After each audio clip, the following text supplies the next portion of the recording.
এখন উনি গ্রাম্য মানুষ, তেমন ভাষার মাধুর্যতা নাই, নবীজির কবরের পাশে আসছেন, জিয়ারত করবেন। জিয়ারত করলেন, এবার আল্লাহর কাছে দোয়া করেন, নবীর কবরের পাশে আল্লাহর কাছে দোয়া করেন, আয় আল্লাহ হাদা হাবিবুল্লাহ, নবীর কবরের দিকে ইঙ্গিত করে বলেন ইনি আপনার বন্ধু। কি আল্লাহর বন্ধু, এই কথাটা আমার তো ভালো লাগে। হাদা হাবিবুল্লাহ, ইনি আল্লাহর বন্ধু। ওয়া আনা আবদুল্লাহ, আর আমি আল্লাহর গোলাম। সুবহানাল্লাহ। ওয়া শাইতানু আদুউল্লাহ, আর শয়তান আল্লাহর দুশমন। শয়তান কি? আল্লাহর দুশমন। এবার বলে, আয় রব্বে করিম আল্লাহ, আপনি যদি আমাকে maaf করে দাও, এই যে কবরে ঘুমিয়ে আছেন হাবিবুল্লাহ, আপনার বন্ধুর মন খুশি হবে।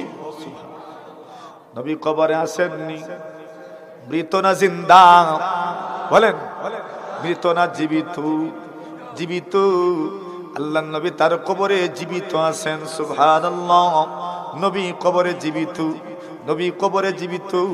শহীদরা যদি তাদের কবরে জীবিত থাকেন, নবীরাও তাদের কবরে জীবিত আছেন। সুবহানাল্লাহ। এখন হাদা হাবিবুল্লাহ, ইনি আপনার বন্ধু, আর আমি হইলাম আল্লাহ আপনার গোলাম। শয়তান আপনার দুশমন, আমাদেরও দুশমন। যদি আপনি আমাকে maaf করে দাও, আপনার বন্ধু খুশি হয়ে যাবেন, শয়তানের মুখটা কালো হবে, আমি আপনার একজন বান্দা জান্নাত লাভ করতে পারবো। আর যদি করেন না, তাহলে এই যে কবরে ঘুমিয়ে আছেন আপনার হাবিব, ওনার মনটা নারাজ হবে, বেজার হয়ে যাবেন। আমি আপনার একজন ছোট্ট বান্দা মায়ুস হয়ে যাব, একদম আমি ব্যর্থ হয়ে যাব, আমার ভবিষ্যৎটা আখিরাতটা আমার পরকালটা বরবাদ হয়ে যাবে, আর শয়তান হাতে তালি দিব। ঠিক নেই? যদি মাফ করেন, নবী খুশি হবেন, হাবিবুল্লাহ খুশি হবেন, আব্দুল্লাহ বাঁচবো, আদুবুল্লাহ মুখ কালো হইব। আর যদি মাফ করেন না, হাবিবুল্লাহর মন বেজার হবে, আব্দুল্লাহর ভবিষ্যৎ শেষ, পরকাল শেষ, আর আদুবুল্লাহ হাতে তালি দিব। আর বাকি রয়েছেন আর কিছু কইলি চিত্র সপ্তাহ, এর বাদে আরো। আয় আল্লাহ, আমি দেখেছি আরবের নিয়ম, ইন্নাল আরাব ইদা মাতা মিনহুম সাইয়্যিদুহুম আতাকু আবিদাহুম ওয়া ইমাআহুম মিনদা কবরিহি। আল্লাহর বান্দা বলেন, আরবের রেওয়াজ দেখেছি, আরবের সংস্কৃতি আমি দেখেছি, আরবের অবস্থা আমি দেখেছি। এদের যখন গোত্র লিডার, যখন এদের কোন নেতা মারা যেতেন, ওই নেতার কবরের পাশে আমরা যেমন আমাদের বাপ দাদাদেরকে দাফন করার সময়, মা বাপকে দাফন করার সময় কবরের পাশে গরিবদেরকে দান বন্টন করি, চাউল বন্টন করি, টাকা বন্টন করি। আরবের নিয়ম ছিল, আরবওয়ালারা তাদের তো গোলাম বাদীও ছিল, দাস দাসীও ছিল। আরবের গোত্র প্রধান, আরবের লিডার, মৃত ব্যক্তির সম্মানার্থে তার কবরের পাশে তার গোলাম বাদী দাস দাসীদেরকে মুক্ত করে দেওয়া হতো। তার সম্মান। এত বড় মানুষ মারা গেছে, তার মৃত্যুতে কি করা হয়েছে? তার দাস দাসীদেরকে মুক্ত করে দেওয়া হয়েছে। এবার আল্লাহর বান্দা বলে, মালিক, আমি তো দাঁড়ায় আছি একটা কবরের সামনে। আরবের মানুষ যদি, আল্লাহর নবীজি, আরবের মানুষ যদি তাদের গোত্র লিডারের, তাদের গোত্র প্রধানের কবরের পাশে গোলামবাদী দাস দাসীদেরকে মুক্ত করে দে, আমি তো আপনার একজন বান্দা দাঁড়িয়ে আছি আল্লাহর নবীজির কবরের পাশে। সুবহানাল্লাহ। কার কবরের পাশে? আরবের মানুষগুলো তাদের গোত্র লিডারের কবরের পাশে গোলাম বাদীরা মুক্ত হয়, আর আমি তো দাঁড়িয়ে আছি সামান্য একজন লিডারের কবরের পাশে নয়, ছোটখাটো কোনো নেতার কবরের পাশে নয়। হাদা সাইয়্যিদুল আরবি ওয়াল আজম, উনি তো আরবেরও সর্দার, উনি আজমেরও সর্দার। হাদা সাইয়্যিদুল আউয়ালিন ওয়াল আখিরিন, উনি তো আগের যুগের মানুষ, পরের যুগের মানুষ, সবার সর্দার। ওই সর্দারের কবরের পাশে দাঁড়িয়ে আছি। আরবের মানুষ যদি দাস দাসী যদি তাদের গোত্র লিডারের কবরের পাশে মাপ পাইতে পারে, মুক্ত হয়ে যায়, আমি নবীজির কবরের পাশে কেন মুক্তি পাব না? নবীজির কবরের পাশে বসে দোয়া করলাম, আপনি আমার জীবনের সমস্ত গুনাহ মাফ করে জাহান্নাম থেকে আমাকে মুক্তি দিয়ে দিন। দোয়া করছে। এখন দেখেন তো তার ভাষাটা কত সুন্দর। ওমর চুপে চুপে তার দোয়া শুনেন, আর দোয়া শুনিয়ে বলেন, আল্লাহ এই বেটায় যেটা দোয়া করছে, এই দোয়া আমার হকে আপনি কবুল করেন। হুবহু ভাষায় আমিও দোয়া করি, ইন্নাল্লাহা ইউহিব্বুত তাওয়াবিন ইন্নাল্লাহা ইউহিব্বুল মুতাতাহহিরিন, যারা পবিত্রতা অর্জন করে তাদেরকে আল্লাহ পছন্দ করেন। ইন্নাল্লাহা ইউহিব্বুল মুকসিতিন, যারা ইনসাফ করে তাদেরকে আল্লাহ ভালোবাসেন। সুবহানাল্লাহ। এখন ভাইজান আসছেন হযরত, আর উঠেও যদি চলে যায়, পরে সে যদি আসে আর ওই জায়গায় বসতে চায়, রাসূল বলেন ওই জায়গায় বসা তার বেশি হক। সুবহানাল্লাহ। কেন? সে আগে বসছে। সুবহানাল্লাহ বলেন। আল্লাহ নবী বলেন ফাকুম আহাক্কু বিহি, চলে গিয়েছিল, সুম্মা রাজা, আবার ফিরে আসলো, ফাকুম আহাক্কু বিহি, সে ওই মজলিসে বসার বেশি হকদার। সুবহানাল্লাহ। তো কিছু মানুষের হক আছে, ওইটা আমরা বুঝি না। যেমন কেউ যদি আযান দেয়, ইকামত সেই দিবি, মান আযানা ফাহুয়া ইউকিমু, যে আযান দিল সে ইকামত দিবি, যে আযান দিল সে ইকামত দিবি। দেখা যায় একজনে আযান দেয়, আরেকজনে ইকামত দিয়ে দেন, হয়নি? তো যিনি আযান দিয়েছেন এই মনে মনে ফাকড়াইয়া যান, এমনও হয় একসাথে দুইজন আযান ইকামত শুরু করেন। আল্লাহ রাসূল বলেন যিনি আযান দিবেন ইনি ইকামত দিবেন, যদি সুন্দর করে দিতে পারেন। একদিন নবী আলাইহিস সালাতু ওয়াস সালামের মধ্যে আযান দিয়েছেন একজন, আরেকজন ইকামত শুরু করেছেন। নবী বললেন উনি আযান দিবেন, যে আযান দিছে সেই ইকামত দিবে। সুবহানাল্লাহ। এটা হক, তা যে আযান দিবেন সেই ইকামত দিবেন।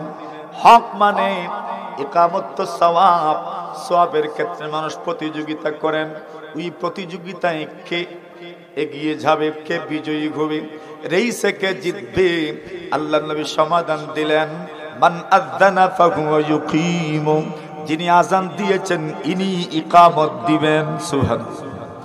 আর ঝগড়া রইছে না, ঝগড়া নাই। যিনি আযান দিয়েছেন ইনি ইকামত দিবেন। আযান যে দিত, বলে আযান দিলে সুন্দর আযান যার তার ইনি আযান দিবেন। যে কেউ আযান দিতে যায় না, যার আযান সুন্দর উনি আযান দিবেন। সওয়াব আছে নি আযানে? জোরে কোন নবী বলেন মান আযানা সাবা সিনিন, আল্লাহর হাবিব বলেন কেউ যদি 7 বছর আযান দেয়, 7 বছরের দ্বারা কি বোঝানো হয়েছে? মুহাদ্দিসিনে কেরাম বলেন বেশি বোঝানো হয়েছে। আমাদের সমাজে বেশি বোঝানোর জন্য 7 বলা হয়। হাতবার কইছি রে বা, এরপরেও গুনে না। কতবার কইছেন? হাতবার কইছেন, গুনে না। এর মানে 7 বার গনে গনে যে বলছেন এমন নয়, বেশি বলছেন শুনে নাই। হাতবার কইলাম শুনে না, 70 বার কইলাম শুনে না। 70 বেশি বুঝায়, 7 বেশি বুঝায়। আল্লাহর নবী বলেন মান আযানা সাবা সিনিন, কেউ যদি 7 বছর আযান দেয়, পুরা জীবন মিলে আর যদি 7 বছর হয়ে যায়, আল্লাহর নবী বলেন গুফিরা লাহু মা তাকাদ্দামা মিন যামবিহি, আল্লাহর নবী বলেন তার অতীত জীবনের সব গুনাহ মাফ। কতদিন দিলে? বেশি দিলে। এখন বেশি আযান দিয়েন, পারেন শিখেন আযান, প্রতিযোগিতা হওয়ার দরকার। কেরাতের প্রতিযোগিতা যেমন হয়, বিভিন্ন সংগঠন কেরাত প্রতিযোগিতা করে, ওই সংগঠনওয়ালাদের জন্য আজান ইকামতের প্রতিযোগিতাও আয়োজন করা দরকার। ঠিক আছে? সবার আজান সুন্দর নেই, বেশ কম আছে। তো আজান ইকামতের জন্য প্রতিযোগিতার আয়োজন হওয়া দরকার, যাতে করে সবাই আজান শিখতে পারে ইনশাআল্লাহ। কেন? রাসূল বলছেন, যদি মানুষ জানতো আজানের মধ্যে কি পরিমাণ ফজিলত এবং প্রথম সাফে নামাজ পড়তে কি পরিমাণ ফজিলত, আল্লাহর নবী বলেন, তবে আজানের জন্য প্রতিযোগিতা শুরু হতো, কে কার আগে আজান দিবি। এখন আজান তো আর যৌথ কণ্ঠে দেওয়া যায়নি,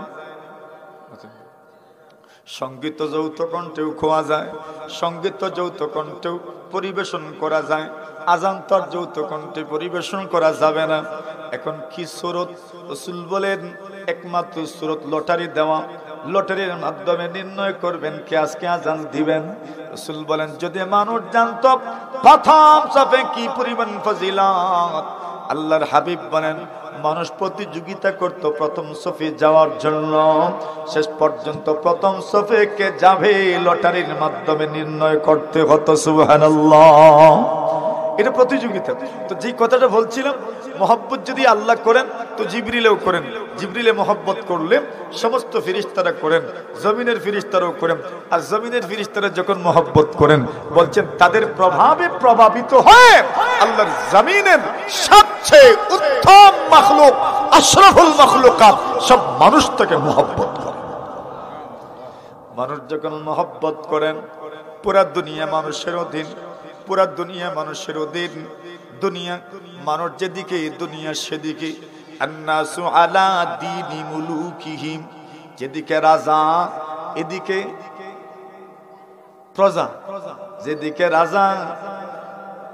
আমরা দেশে কয় আগরআল, যেদিকে কররাল। আন্নাসু আলা দীনি মুলুকিহিম, পৃথিবীর রাজা মানুষ, মানুষ যেদিকে বাকি সব মখলুক সেই দিকে।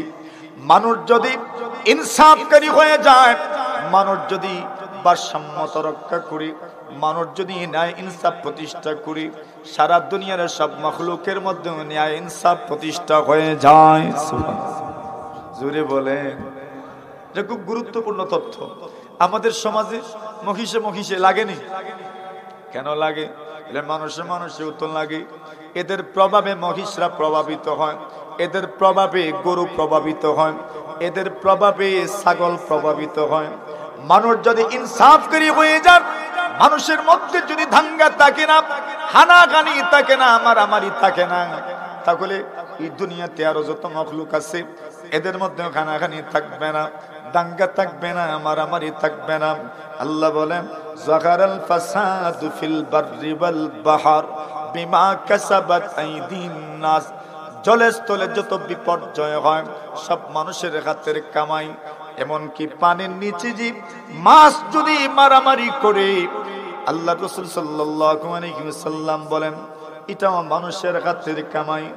মানুষ মারামারি করে, পানির নিচে মাছও মারামারি করে, মানুষ মারামারি করে, স্থলে যারা আছে তারাও মারামারি করে, মানুষ মারামারি করে।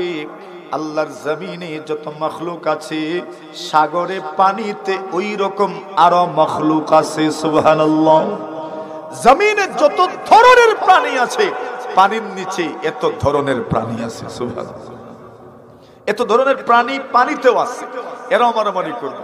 এখন মানুষ যদি মহব্বত করে, আল্লাহ রাসূল বলছেন পুরা দুনিয়ার মখলুক তাকে মহব্বত করে। সুবহানাল্লাহ, আল্লাহ মহব্বত করেন। এবার প্রশ্ন হইল, কেন মহব্বত করেন? আল্লাহ নবী বলেন, আল্লাহ তাআলা বলেন, ইন্নাল্লাহা ইউহিব্বুল মুহসিনিন, ইন্নাল্লাহা ইউহিব্বুত তাওয়াবিন, ইন্নাল্লাহা ইউহিব্বুল মুতাতাহহিরিন, ইন্নাল্লাহা ইউহিব্বুল মুকসিতিন।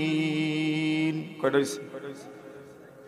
দেখছেন তো কয়টা হইছে? এখন সাইটা ঘুম আইছে নি? কিছু আইতো নাই নি? কিছু কিছু দরকার আছিল, আইতো নাই? হাত তুলুন, সেদিকে কার আইছে না? নারায়ে তাকবীর। ওই যে ঘুমে উড়ান, ওই যে ঘুমে, নারায়ে তাকবীর, নারায়ে তাকবীর। দ্বীন ইসলাম, মেরাজুল হক মাজহারি। আচ্ছা, আল্লাহ মহব্বত করেন কাকে? এখন আল্লাহর মহব্বত মানে আল্লাহ যদি মহব্বত করেন তো সব মাখলুক তাকে মহব্বত করে। সুবহানাল্লাহ। আল্লাহর মহব্বত কেমনে পাইবেন? এমনিতে মিলবে না, কিছু তো অর্জন করতে হবে, তবেই তো মিলবে। কেমনে মহব্বত পাবেন? আল্লাহ বলেন, ইন্নাল্লাহা ইউহিব্বুল মুহসিনিন। আল্লাহ বলেন, যারা সদাচরণ করি, সুন্দর আচরণ করি, সুন্দর ব্যবহার করি, যারা সদয় হয়, যারা দয়া পরশ হয়, যাদের অন্তরে মমতা আছে, যাদের অন্তরে স্নেহ আছে, ভালোবাসা আছে, আল্লাহ তাদেরকে ভালোবাসেন। আর জোরে কি বুঝছেন? আল্লাহ মহব্বত করেন কাকে? যারা সদাচরণ করি, সুন্দর আচরণ করি, উত্তম আচরণ করি, উত্তম ব্যবহার করি, আল্লাহ তাদেরকে ভালোবাসেন। উত্তম ব্যবহার কার নাম? উত্তম ব্যবহার বা মুহসিনিন কারাম আল্লাহর পরিচয় দিয়েছেন। আল্লাযীনা ইউনফিকুনা ফিস সাররাই ওয়াদ দাররা। আল্লাহ বলেন, যারা সচ্ছলতায় দান করি, অসচ্ছলতায় দান করি, পকেট ভালো থাকলে তবেও দান করি, পকেটের অবস্থা খারাপ হইলেও দান করি, একটু কমায়া দে, অসুবিধা নাই। আগে বেশি দিতেন, এবার কম দিবেন। 500 দিতেন, 200 দিবেন, 200 দিতেন, 100 দিবেন, 100 দিতেন, 50 দিবেন, 50 দিতেন, 30 দিবেন, 30 দিতেন, 15 দিবেন, 15 দিতেন, দেন 10, দেন 5, 5 দিতেন, 1 দেন, 1 দিতেন, 8 আনা দেন। সুবহানাল্লাহ। আল্লাযীনা ইউনফিকুনা ফিস সাররাই ওয়াদ দাররা। যারা সচ্ছলতায় দান করি, সুখেও দান করি, দুঃখেও দান করি, ওই মানুষগুলো তার জীবনের সচ্ছলতায় দান করেছে, অসচ্ছল যখন হয়েছে তখনও তার হাত গুটায় নেয় নাই, তখনও দান করি। 2 নম্বর বলেন, ওয়াল কাযিমিনাল গায়জ। যারা গুসা হজম করতে জানে। সুবহানাল্লাহ। যারা কি করে? গুসা হজম করতে পারে, এরা সদাচরণকারী, এরা উত্তম আচরণকারী। গুসা উঠলে উঠেনি মাঝে মাঝে, রাগ উঠেনি মাঝে মাঝে, কি তা মনে করেন? উঠলে একবারে শেষ। আল্লাহ বলছেন, ওয়াল কাযিমিনাল গায়জ। যারা গুসা হজম করতে পারে, এদেরকে আল্লাহ ভালোবাসেন। এরা মুহসিন, এরা উত্তম আচরণকারী, সদাচরণকারী। 3 নম্বর বলেন, ওয়াল আফিনা আনিন নাস। যারা মানুষকে মাফ করতে পছন্দ করে। সুবহানাল্লাহ। দুনিয়াতে কত মানুষ আছে আপনার সাথে বেয়াদবি করে। ছোটরা বেয়াদবি করবে, ছোট ভাই বেয়াদবি করে ফেলবে, ছোট ভাই বেয়াদবি করে ফেলছে, ছোট বোন বেয়াদবি করে ফেলছে, সন্তান বেয়াদবি করে ফেলছে, ভাতিজা ভাগনা বেয়াদবি করে ফেলছে, ছাত্র বেয়াদবি করে ফেলছে। আল্লাহ বলছেন, তুমি মুহসিন কিনা, তুমি সদাচরণ করো কিনা, তুমি উত্তম আচরণ করো কিনা? বলে করি তো। বলে কেমনে? ছাত্র যখন বেয়াদবি করে, ছাত্র যখন একটু সমস্যা করে, তখন তো তুমি ছেদ করে উঠো। বলছেন না, উঠবো না। বলে মাফ করবানি? বলে জি করবে। ওয়াল্লাফিনা আনিন নাস। যারা মানুষকে মাফ করতে পছন্দ করে। সুবহানাল্লাহ। মাফ করাও ভালো আমল, মাফ চাওয়াও ভালো আমল। এজন্য মাফ চাইতে জীবনেও দ্বিধা করিয়েন না, মাফ চাইতে জীবনেও পিছিয়ে যায়েন না। মাফ চাওয়াতে সবসময় অগ্রগামী থাকার দরকার। দুনিয়াতে যদি মাফ চেয়ে নেন, আপনার ইজ্জত কমবে না, বাড়বে ইনশাআল্লাহ। ঠিক নেই? মাফ চাইলে ইজ্জত বাড়ে না, কমে? আরে আরে ভাই, মাফ চেয়ে নেন। দুনিয়াতে কোন মানুষ যদি খুশি হয়ে যান, একজন মানুষের দোষে আপনার জীবনটাকে পরিবর্তন করে দিতে পারি। আপনি যদি মাফ চাওয়ার মাধ্যমে আপনার আব্বাকে খুশি করতে পারেন, আপনি যদি মাফ চাওয়ার মাধ্যমে মুরব্বীকে খুশি করতে পারেন, উস্তাদকে খুশি করতে পারেন, বড় ভাইকে খুশি করতে পারেন, আপনি যদি মাফ চাওয়ার মাধ্যমে ছোটদেরকে খুশি করতে পারেন, তবে আল্লাহও খুশি হয়ে যাবেন। সুবহানাল্লাহ। একজন মানুষকে খুশি করতে পারা দুনিয়ার মানুষের জন্য সবচেয়ে বেশি আনন্দদায়ক জিনিস হওয়ার দরকার। আমি খুশি করতে পারলাম কিনা? মানুষের খুশিতেই তৃপ্তি পাওয়া দরকার। যদি মানুষের খুশিতে আপনি তৃপ্তি পান না, তো মানুষত্বই কই? কথা বুঝাইতে পারছি না? মানুষের খুশিতে খুশি হওয়া দরকার। এই দুনিয়াতে কত মানুষ খুশি, আপনিও খুশি।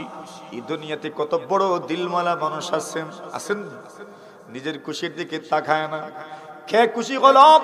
আমার পরিবারের মানুষগুলো খুশি হলো কিনা, বউ খুশি হলো কিনা, সন্তানগুলো খুশি হলো কিনা।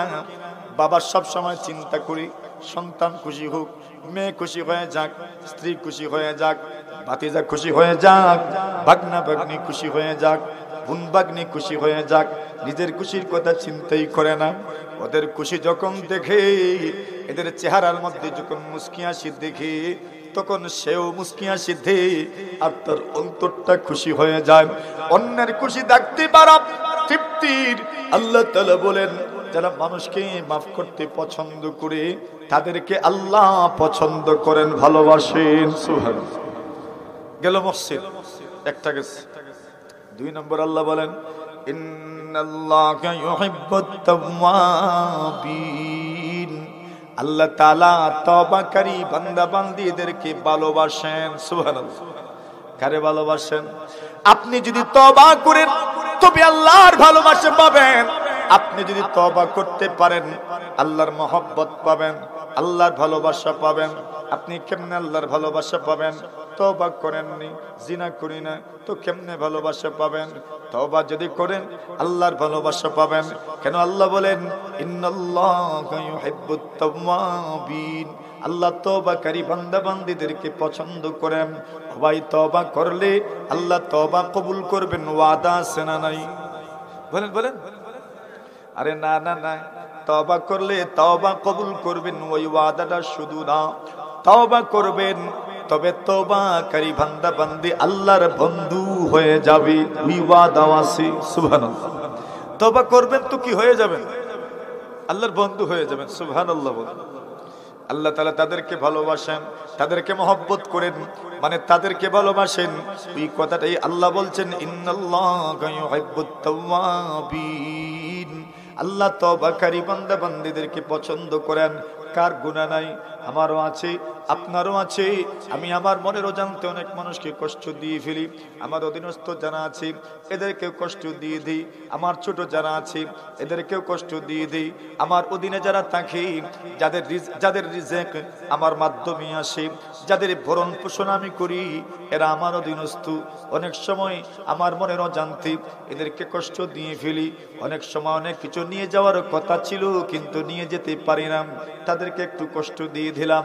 অনেক সময় অনেক কিছু নিয়ে যাওয়ার কথা ছিল, আমার পকেটে টাকা নাই, এই জন্য নিয়ে যেতে পারি না। এই জন্য আমি তো আল্লাহর কাছে অবশ্যই পাকড়াও হব না, তবে আমি তো তাদেরকে সাময়িক সময়ের জন্য কষ্ট দিয়ে দিলাম। কেন? এরা তো রুজি করে না, এরা তো রোজগার করে না, এরা তো আমার দিকেই চেয়ে থাকে। আমি সাময়িক সময়ের জন্য তাদেরকে কষ্ট দিলাম। আমাকে বলা হয়েছিল সকালবেলার জন্য লোক বাড়িতে নিয়ে যাওয়ার জন্য, নিয়ে গেলাম না, ভুলে গেলাম। তবে কি আমি কষ্ট দিলাম না? কষ্ট তো দিয়ে দিলাম। এখন সকালবেলা নাস্তা করার মতো কিছু নাই। ওই সময় আপনি বলবেন, হারে ভুলে গেছি, তোমাদের তো কষ্ট হয়ে গেছে, ঠিক আছে আগামীতে আরো খেয়াল রাখবো, মনে কষ্ট নিও না, মাফ করে দিও। ওই সময় যদি আপনি মাফি চেয়ে নেন, ও ভাই আপনি তাদের মন খুশি করলেন, আল্লাহ আপনাকে খুশি করে দিবেন। এরা তো অধীনস্থ, এরা তো আমার দিকেই চেয়ে থাকে, আমার কাছেই তো এরা সব সময়, এদের চাওয়া পাওয়া তো আমার কাছেই। এখন আমি অনেক সময় অনেক কিছু মিস করলাম, তো মিস করার কারণে আমি তো মিস করলাম, কিন্তু কষ্ট কি হচ্ছে না এদের? এদের তো কষ্ট হচ্ছে। আমি ওই সময় যদি আল্লাহর কাছে তওবা করে নেই, আল্লাহ আমাকে মাফ করে দেন, মাফ করে দেন। ইন্নাল্লাহা ইউহিব্বুত তাওয়াবিন। আল্লাহ আমাকে মাফ করে দেন। আল্লাহ রাসূল বলেন, আত-তাইবু মিনাজ যামবি কামাল্লা যামবালা। আল্লাহ রাসূল বলেন, কেউ যদি গুনাহ থেকে তওবা করে, তার তওবা শুধু তওবা নয়, সে যেন এমন ভাবে হয়ে গেল যেন নিষ্পাপ, তার গুনাহই নাই। সুবহানাল্লাহ সুবহানাল্লাহ। তার গুনাহই নাই, গুনাহই নাই, গুনাহই নাই। আর রাসূল বলছেন, কারো যদি গুনাহ না থাকে বেলা হিসাব জান্নাতি। আচ্ছা বলেন তো, গুনাহ নাই কেমনে হইব? তওবা করে নেয়, তওবা করলেই গুনাহ মাফ। জান্নাতি হয়ে গেল, মরবেন জান্নাতি হয়ে যাবেন। আত-তাইবু মিনাজ যামবি কামান লা যামবা লা। আল্লাহর নবী বলেন, কেউ যদি গুনাহ থেকে তওবা করে তার যেন আর কোনো গুনাহ নাই। আল্লাহু আকবার।